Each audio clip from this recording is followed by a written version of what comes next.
Nagkakandahirap i-analyze ng tennis world ang secret sa ilalim ng Alex Yala mania.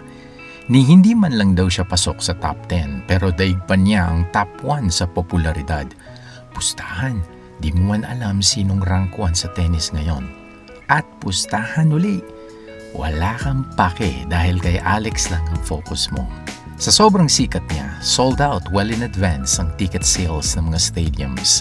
Kailangan pang maglagay ng mga large viewing screen sa labas ng Arthur Ashe Stadium sa Flushing Meadows.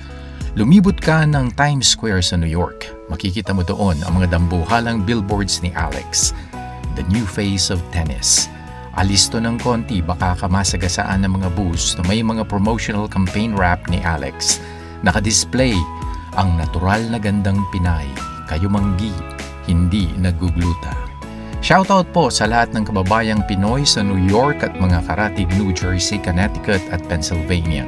Yung iba from West Coast pa daw, mabuhay po kayo. Sold out agad in less than 40 minutes ang mga apparels ni Alex na inilabas ng Nike. Mas mabenta pa daw ngayon yung mga gears ni Alex kaysa sa mga major global stars. Merong purchasing power ang Pinoy diaspora. Tukoy na yan ninuman sa mga dayuhan. Ang di nila magets kung bakit tayo daw ang kung mahiram ang kanilang description, the most passionate, hyper, loyal fanbase. Ika ng isang writer nila, when the Filipino diaspora moves, they don't just participate, they dominate. Never mind purchasing power, mind this. The indomitable spirit of a nation, powerfully moving this mania. Ang masang Pilipino ang secret power sa likod nito.